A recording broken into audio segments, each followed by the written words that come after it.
All right, Archie, how you doing? It's nice I'm to doing meet you great. today. I'm doing great, Cody. Nice to meet you as well. You live out on the West Coast. It must be nice to have some sunshine out there. It's been cold up here for the last few months here. Yeah, no, I still check the weather in Rome, occasionally. My parents still live there and I feel your pain. Yeah, it was sunny and 81 yesterday here, so Lucky man. I was golfing in shorts. Sorry. I don't want to rub it in. All right, well, I'll start out by asking, how was it growing up in Rome?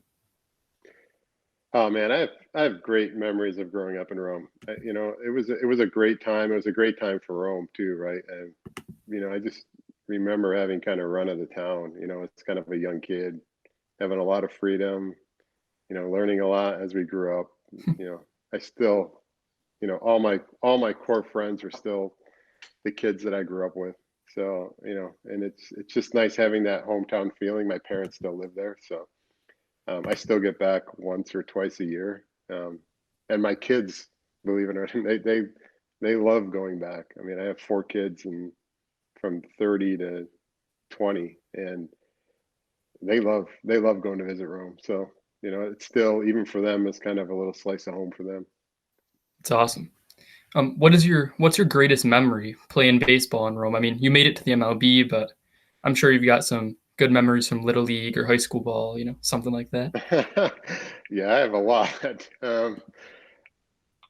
My fondest memories are actually, you know, riding my bike to my Little League games at Rome National Little League Field, right? Cutting through cypress wire, Rome cable, going the back way, over the canal, kind of taking, the dirt road back to, the fields in South Rome, right? That, I can vividly remember me doing that in my Little League uniform and glove, doing that on a weekly basis. And it's funny because anybody you talk to who played, Rome National Little League, it was always the big thing after the game.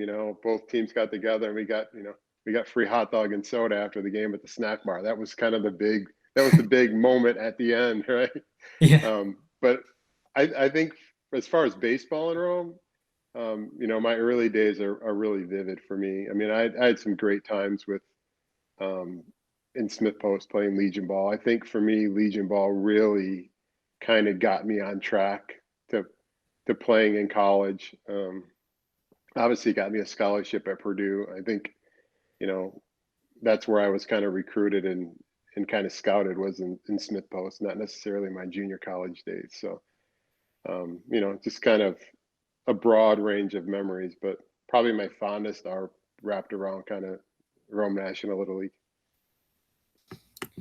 Well, did you play any other sports at RFA? Playing basketball like all the time.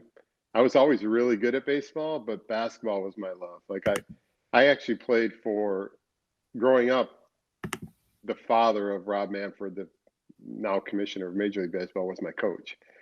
So I was over his house many of times, waiting outside his house to kind of meet the team and go play somewhere. But yeah, basketball was always my. I played basketball up to my freshman year. Um, believe it or not, I was the smallest, skinniest point guard on the team. Um, Probably if you had a team reunion now, it'd be probably quite the opposite. I might be the tallest and biggest guy. So I knew my days within basketball were limited. So I started playing soccer. So I played soccer my junior and senior year, which I think really ultimately gave me some skills like footwork, speed, agility, and endurance to really help me play baseball. It made me a lot better infielder because I just did a lot of work in soccer. And at the time I didn't know. I played because my buddy Bill Tagliaferri was, he played soccer and he's like, why don't you just play soccer with me? I'm like, oh, okay, why not? So I played soccer my junior and senior year and then, continued on with baseball. What was your favorite MLB team growing up? I mean, most kids around here it's the Yankees, but Yeah, slam dunk Yankees.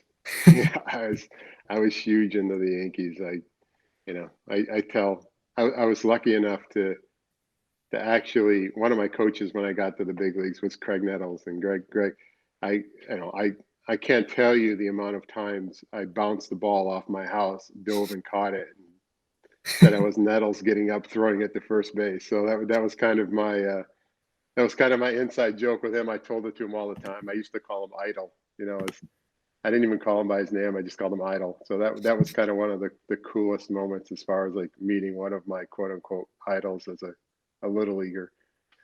It's awesome. I gotta ask, what was it like going from Rome to getting a scholarship at a Division I school and then getting drafted into the MLB? Scary.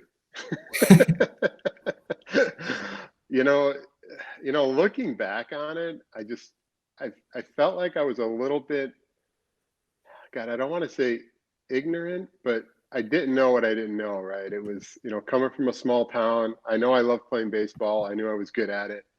I didn't necessarily, the dream of being a Major League Baseball player was always there, but it it wasn't something that was always in my mind. I just kind of went out and just played because I loved doing it, and it was kind of fun and I was good at it. So, I don't know. I look back at those times and just say like it was such a natural progression for me. Like it was just, I don't know. I felt like it was just meant to be, honestly. Like I never really thought about it. I just kept doing what I was doing, and it just naturally progressed from like Legion ball to junior college, from junior college to Purdue to being drafted. Right.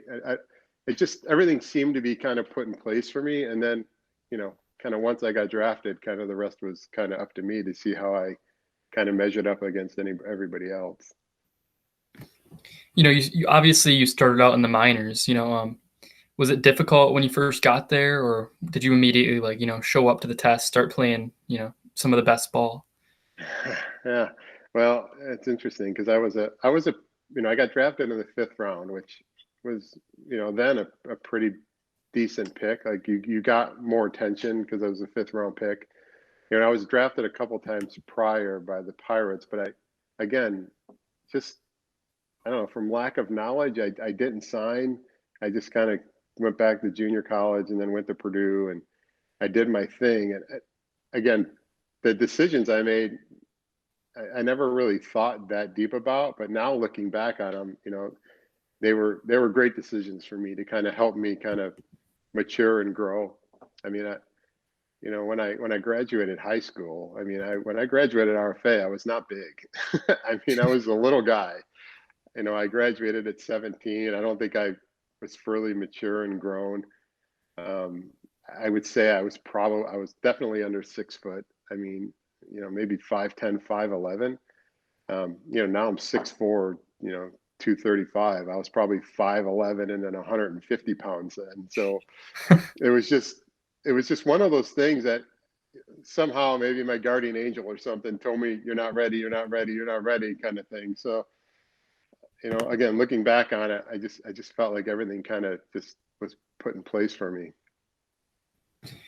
I mean, so you work your way up, you get the call to the show. What was it like, getting that phone call from the head coach in the MLB telling you that you're finally gonna Yeah. get your shot?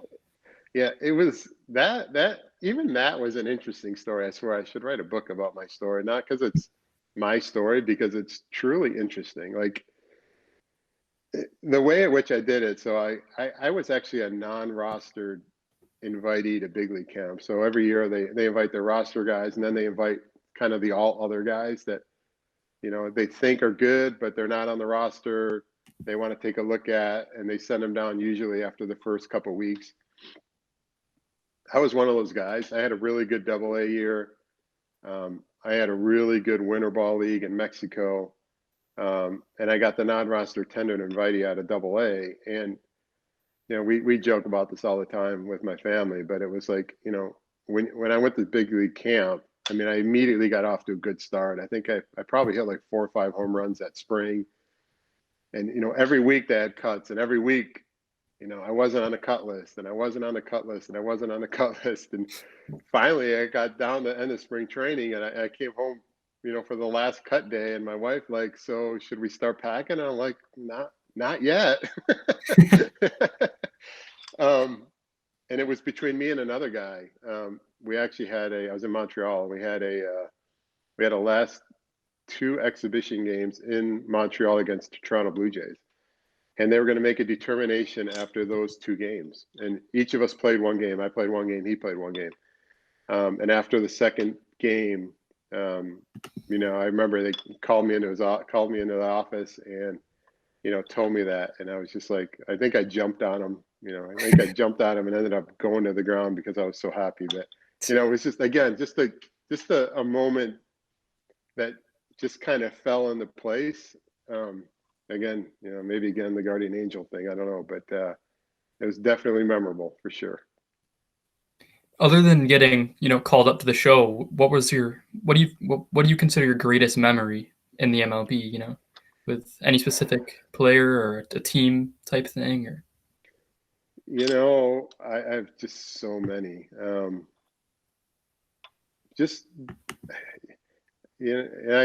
have a whole collection of like, I was really good or really selfish at collecting baseball bats from, everybody that, one, I played with, and two, that I kind of admired.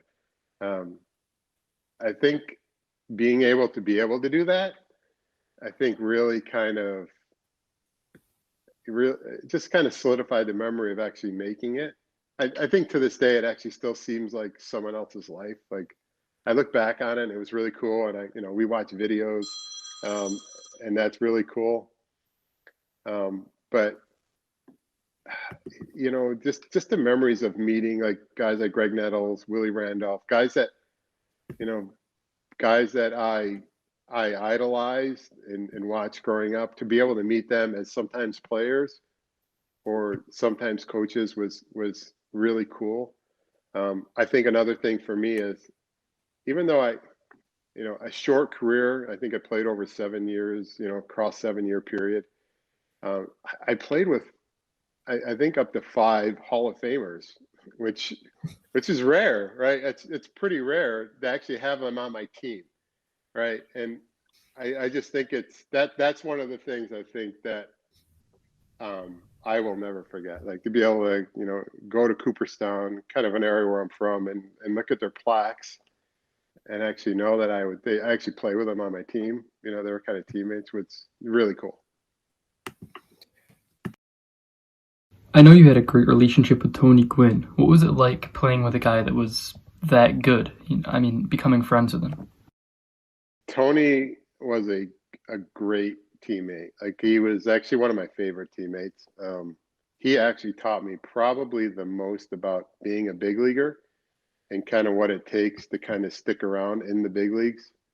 I think from that perspective, he really took all the young guys under his wing.